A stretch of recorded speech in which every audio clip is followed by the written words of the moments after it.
इन judiciary prelim सबको पता है कि सेक्शन नंबरिंग से क्वेश्चंस आते हैं, तो मैं ट्राई कर रही हूँ बीएनएसएस के जो न्यू एक्ट अपने आए हैं उनके सेक्शंस नंबर याद करने के। पहले वाले मुझे याद थे बट अब दोबारा से करने पड़ेंगे। सो एक ट्राई है एक्टिव रिकॉल के थ्रू करने की। एक्टिव रिकॉल में बेसिकली क्या होता है कि मतलब मैंने एक बार याद कर लिया सेक्शन नंबर, मैं इसमें अरेस्ट तक के करूँगी। तो बेसिकली उसमें क्या होता है कि जैसे मान लो कि मैंने एक बार याद कर लिया, अब मैं यहाँ पे बिना देखे बिना कुछ मतलब कहीं से भी देखे लिखूंगी। उसके बाद जो भी गलत होएगा मतलब वो हाईलाइट हो जाएगा कि हाँ भी ये मेरा बार बार गलत हो रहा है या फिर ये मैं भूल रही हूँ। देन एक्टिव रिकॉल का मेन जो मतलब है वो ये होता है कि आप जो चीज़ गलत कर रहे हो ना सिर्फ आप उस चीज़ को याद रखो। बिकॉज जो आप सही कर रहे हो उसको बार बार रिपीट करने का कोई लॉजिक नहीं है। जो आप गलत कर रहे हो उसको आप हाईलाइट करो ताकि जब भी आपकी पूरी मान लो बीएनएसएस के सेक्शंस आपको याद हो तो आपको ये पता हो कि हाँ भाई ये 50 सेक्शंस है कुछ जो मैं बार बार भूल रही हूँ और मुझे इनको ही ज़्यादा मतलब याद रखना है। बाकी मैं मोस्टली ठीक कर देती हूँ हर एक सिचुएशन में, तो वो बार बार याद करने की जरूरत भी नहीं है। सो इस वीडियो में मैं दो तीन चीज़ें और क्लियर करना चाहती हूँ। तो सबको पता है कि हरियाणा एडीए का जो पेपर है वो एक बार क्रैश हो चुका है मतलब नोटिफिकेशन, और फिलहाल हरियाणा की, पंजाब की, दिल्ली और राजस्थान साइड से बेसिकली फिलहाल के लिए कोई नोटिफिकेशन नहीं है। मतलब मैं ये कह सकती हूँ कि 3-4 महीने तो नहीं है।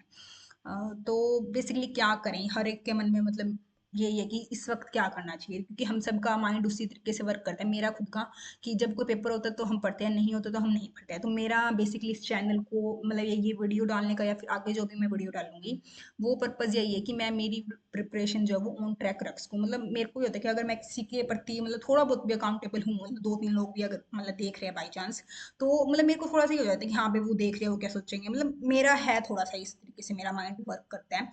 सो बेसिकली ये है कि मैं थोड़ा सा इस चैनल का मेरा पर्पज़ यही है कि ये channel to be very honest मैंने खुद के लिए ही खोला है ताकि मैं खुद को थोड़ा बहुत चैलेंज दे सकूँ, मैं उस चीज़ को पूरा कर सकूँ। मैं मतलब मेरी जो चैलेंजेस है, जो मेरे टारगेट्स हैं उनके थ्रू मैं मतलब मेरा जो सिलेबस है वो कंप्लीट कर सकूँ। बेसिकली प्रीलिम्स के लिए मुझे थोड़ा सा फिर भी इतना डर नहीं लगता है, बट मेंस मेरे को लगता है वीक है थोड़ा सा और मेरे को उस पर काफ़ी काम करने की ज़रूरत है। तो मैंने जो अभी मेरा फ्रेम बनाया है उसमें ये है कि मैं मेंस के लिए तैयारी करूँगी, बट साथ साथ में एक जो सब्जेक्ट है उसके मैं सेक्शंस जो हैं सेक्शन मान लो या फिर प्रॉपर मतलब बेयर एक्ट से उनकी रीडिंग याद करना वगैरह वो सब चीज़ करूँगी ताकि बिल्कुल मेंस में मतलब मैं इतना इन्वॉल्व ना हो जाऊँ, प्री के भी कुछ कुछ छूट जाए मेरा।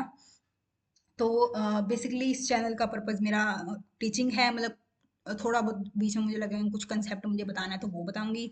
एंड सेकेंडली जो खुद को चैलेंज देना, खुद को टारगेट देना, मतलब जितना कुछ हो सके अगर मेरी प्रोडक्टिविटी 20% आज के दिन अगर थोड़ा बहुत भी मतलब इस वे के थ्रू मैं अगर 50% भी कर पाती हूँ तो मैं खुश हूँ। हाँ बीच में अगर मुझे लगेगा डिस्टर्बेंस वगैरह हो रही है इन सब चीज़ों से तो मे बी मैं ये सब चीज़ बंद भी कर दूँ। तो बट एक बार के लिए आई वांट टू स्टार्ट कि मुझे एक पुश मिले and I can go through. और मैंने खुद के लिए वैसे बेसिकली 100 डेज का चैलेंज रखा है जो आज से शुरू हुआ है। उसमें मैं कोशिश करूंगी कि इन 100 डेज में मुझे एक्सक्लूसिवली ही मेंस की करनी है और साथ में जो सेक्शन नंबर, बिकॉज नए जो लोग आए हैं वो मुझे बहुत ही कम याद है, तो उनको मुझे याद करना है धीरे धीरे धीरे धीरे ताकि 3 या 4 महीने के बाद कोई भी अगर एग्जाम आए तो मैं ये कह सकूँ कि हाँ मैं प्रिपेयर हूँ, मैं एग्जाम दे सकती हूँ अच्छे ढंग से, अच्छे लेवल वाली थोड़ी बहुत मैंने तैयारी करी है। तो मेरा यही मानना है, इवन दो कि हम हमेशा किस ट्रैक फॉल में पढ़ते हैं कि पेपर आ गया, पेपर आ रहा है, पेपर आ रहा है, उस पेपर आ रहा है ना तब करना स्टार्ट करेंगे तैयारी, बट आई थिंक वो बहुत ही गलत है। अगर मैं खुद भी करती हूँ वो गलत है। सो इस बार मैं फर्स्ट टाइम ये इनिशिएटिव ले रही हूँ, खुद ही ले रही हूँ कि मैं पहले से ही तैयारी करने की कोशिश करूंगी। देखो कोशिश करूंगी, होगी या नहीं होगी वो I don't know, but I will try my best. And ताकि मैं पेपर आने से पहले एटलीस्ट कॉन्फिडेंट हूँ कि हाँ मेरी 50% तैयारी है और मैं इस चीज़ को आगे लेके जा सकूँ। एंड इस एक गोल जो मैंने सेट करा है मेरा जुडिशरी का, वो एट द एंड में फाइनली भगवान के दया से मैं कंप्लीट कर सकूँ। तो बिना लेट करे स्टार्ट करते हैं। और एक चीज़ और मैं क्लियर करना चाहती हूँ, आई थिंक मतलब मेरे को इन सब चीज़ों से फ़र्क नहीं पड़ता है कि मेरे कितने व्यूज़ आ रहे हैं, क्या है क्या नहीं है। मतलब मेरे हो सकेगा तो शायद अगर पॉसिबल होगा तो मैं कमेंट्स भी ऑफ रखूँगी चैनल के। एंड मैं खुद भी बहुत ही कम एक्टिव रहने की कोशिश करूँगी, बिकॉज मुझे पता है कि यूट्यूब पे टाइम भी वेस्ट होता है, तो मैं उन सब ट्रैक में नहीं खुद को फंसाना चाहती हूँ। तो मेरा बेसिक पर्पस जो है कि मैं प्रोडक्टिविटी इंक्रीज कर सकूँ मैं वही करूँगी। अगर मुझे लगेगा डिस्टर्बेंस हो रही है तो then I will leave. All this things. तो आपके ऊपर कोई कंपल्शन नहीं है कि आप ये सब कुछ देखो ना देखो, बिकॉज मैंने ये चैनल खुद के लिए बनाया है एंड मैं ये सब वीडियो वगैरह ताकि मैं याद कर पाऊँ, मैं मतलब मैं किसी को समझा पाऊँ। मेरे जो एरिया में कोई स्टूडेंट नहीं है लोग जिसको मैं समझा सकूँ। मेरी हमेशा से ये आदत रही है कि जब मैं किसी को टीच करती हूँ ना तो मेरे को ज़्यादा याद होता है, तो मेरी अकाउंटेबिलिटी भी बढ़ती है, मैं पढ़ भी लेती हूँ। अदरवाइज पूरा दिन निकल जाता है और मुझे पता ही नहीं चलता कि मैं कर क्या रही हूँ। तो बेसिकली ये चैनल मैंने उसी पर्पज़ के लिए बनाया है। एंड अब स्टार्ट करते हैं। सो BNSS में इंपॉर्टेंट सेक्शंस हैं जो मुझे लगता है, और बिना देखे मैं वही लिखने की कोशिश करूँगी, जो गलत होएगा फिर देख लेंगे। सेक्शन नंबर 6 है classes of criminal court. Court okay. उसके बाद है section 8 court of session, session court, basically court of session, session court. Okay section 9 है शायद जुडिशियल मैजिस्ट्रेट। ओके सेक्शन 10 जो है वो एक सेकेंड, सेक्शन 10 नहीं है मेरे ख्याल, सेक्शन 11 है। सेक्शन 11 शायद स्पेशल जुडिशियल मैजिस्ट्रेट है।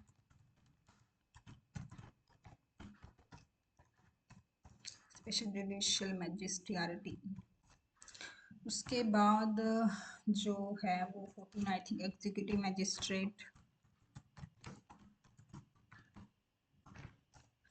उसके बाद 15 स्पेशल एग्जीक्यूटिव मैजिस्ट्रेट।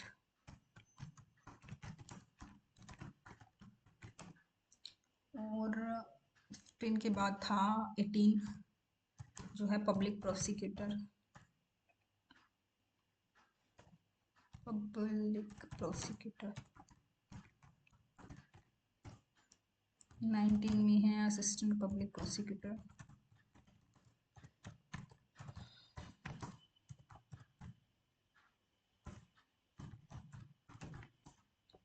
ट्वेंटी में है director of prosecution.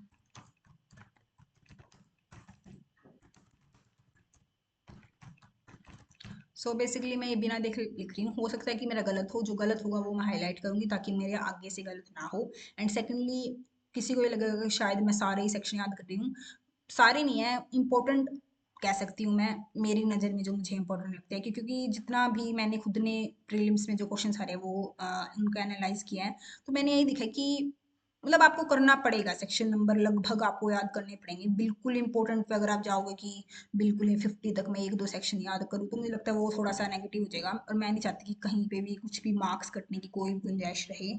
So cut off बहुत हाई जा रही है, सो मैं मेरी तरफ से पूरी कोशिश करना चाहती हूँ। तो मेरे हिसाब से मुझे ये सेक्शंस जो है वो इंपॉर्टेंट लग रही है, सो मैं ये याद कर भी रही हूँ। और मेरा थोड़ा सा नंबरिंग में है कि मुझे, मैं कर लेती हूँ याद, मुझे हो जाते हैं, तो मुझे इतना बड़ा वो नहीं लगता, तो इसलिए मैं जनरली याद कर ही लेती हूँ सारे, अनइम्पोर्टेंट को छोड़ के।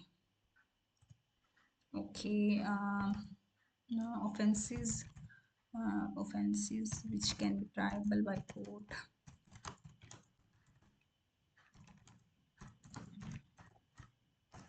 22 में है शायद sentences which high court, HC and session court पास। उसके बाद है 23 sentences which like magistrate में पास, जितना मैं जानती हूँ, which magistrate में पास।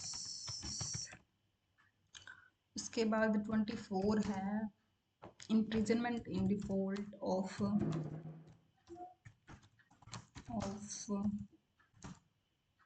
imprisonment in default of fine, शायद देखते हैं कोई ना। 25 में है कि लाइक एक ट्रायल में जब काफ़ी ऑफेंसेस आपने कर, एक ट्रायल में काफ़ी ऑफेंसेस चल रहे हैं, तो उनकी इम्प्रिजनमेंट कैसे होगी। Imprisonment in cases of consecutive offenses in one trial। 25 हो गया। उसके बाद मुझे लगता है कि 30 इम्पोर्टेंट है, पावर्स ऑफ सुपीरियर ऑफिसर्स ठीक है। उसके बाद 31 में क्या था भाई, करूँगी मैं। 31 में था शायद कि पीपल्स लाइक, यार क्या था, पीपल में हेल्प पुलिस शायद, people duty to help police शायद, हेल्प पुलिस। ओके, इसके बाद जो 32 है,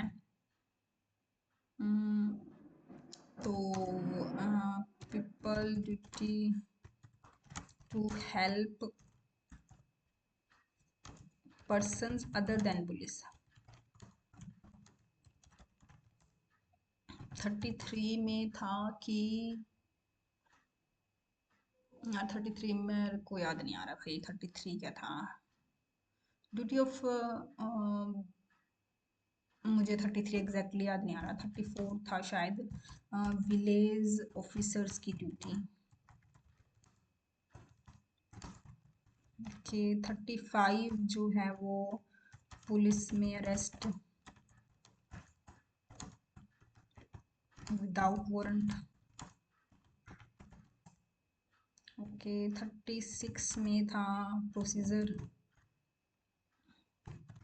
of arrest and duties of police officer doing arrest.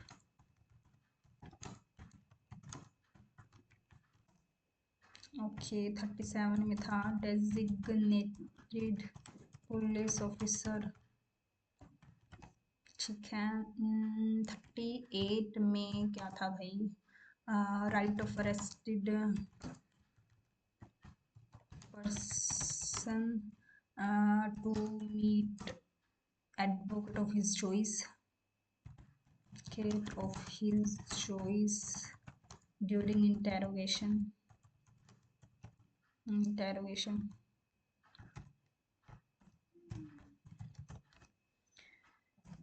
उसके बाद क्या था 39 में, क्या था 39 में, था कि लाइक जो arrest on refusal to arrest on refusal to give a name and address. Okay, 40 में था अरेस्ट बाय प्राइवेट पर्सन।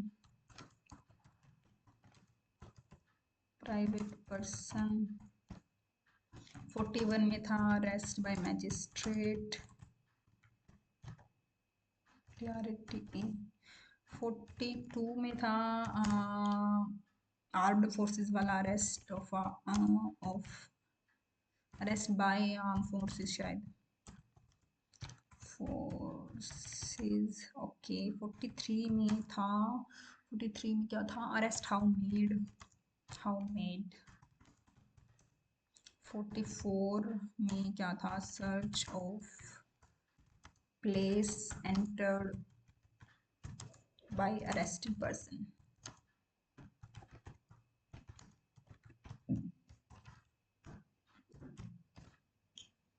45 में क्या था, 45 में क्या था, मैं भूल गई। 45 आगे मुझे क्लैरिटी नहीं है, मतलब याद नहीं आ रहा क्या था। सो बेसिकली इस तरीके से मैं सेक्शंस रिवाइज करती हूँ। एंड हाँ, कईयों को लगेगा कि कुछ सेक्शंस इंपॉर्टेंट नहीं है और फिर भी आपने याद करिए। मेरा थोड़ा सा सेक्शन मतलब मुझे जल्दी याद हो जाता है और मेरी आदत है शुरू से कि याद करके मुझे ईजी लगता है, मतलब पूरा सब्जेक्ट, तो मैं इसी तरीके से करती हूँ। सो बाय एंड थैंक यू।